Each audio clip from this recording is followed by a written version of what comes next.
ఏమయ్యా రాహుల్ గాంధీ నిన్ను అడుగుతా ఉన్నా, ఎక్కడ సచ్చింది నువ్వు చేసిన డిక్లరేషన్?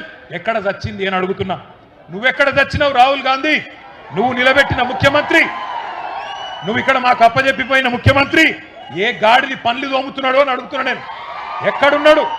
రైతులు కల్లాల కాడ అవస్థల్లో ఉంటే ఇలా మక్కలు నిన్న తిరిగిన నేను జనగామల యశ్వంతాపూర్ పోయినా, పర్కాళ్ళ ఊకలు పోయినా, నర్సంపేట మార్కెట్ యార్డుకు పోయినా రైతులు కళ్ళకెళ్ళి రక్తం గారే పరిస్థితి ఉన్నది. అందుకే అంటున్నా నేను బాధతోని, ఎక్కడ చచ్చిండు రాహుల్ గాంధీ? 4 ఏళ్ళ రైతు డిక్లరేషన్ అని చెప్పి ప్రభుత్వం వచ్చి 2.5 ఏళ్ళు అయిపోయాయి. ఎక్కడ ఒక్కటన్నా అమలు చేసినవా అని అడుగుతున్నా. ఇంత మోసం చేయొచ్చా రైతును? ఇంత దారుణంగా వంచొచ్చా? అన్నం తినే కంచంలో ఈరోజు మన్ను పోయొచ్చా అని నేను అడుగుతున్నా. దుక్కి దున్నుకునే రైతన్నను ఇంత ఘోరంగా మోసం చేస్తారా? సిగ్గనిపిస్తలేదా కాంగ్రెస్ నాయకులారా? నానా గడ్డి తింటారా ఓట్ల కోసం?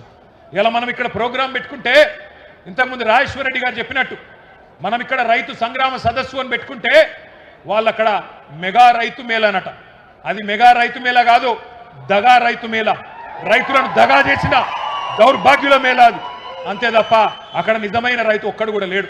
కొంతమంది కాంగ్రెస్ కార్యకర్తలను పోగేసుకొని వాళ్ళతో సపట్లు కొట్టించుకొని వాళ్ళు రైతులంతా సంతోషంగా ఉన్నారని చెప్పి మీరు సన్నాయి నొక్కులు నొక్కితే ఎవడు నమ్ముతాడు మిమ్మల్ని? నేను అడుగుతా ఉన్నా. ఇన్ని వేల మంది మా రైతన్నలు అడుగుతున్నారు, ఎక్కడున్నాడు రాహుల్ గాంధీ? ఎక్కడున్నది నీ డిక్లరేషన్? ఎక్కడ పోయినాయి నువ్వు చెప్పిన మాటలను అడుగుతున్నారు. ఒక మాట దయచేసి నేను అంటా ఉన్నా, బాధ అనిపిస్తుంది ఇట్లా మాట్లాడాలంటే అప్పుడప్పుడు.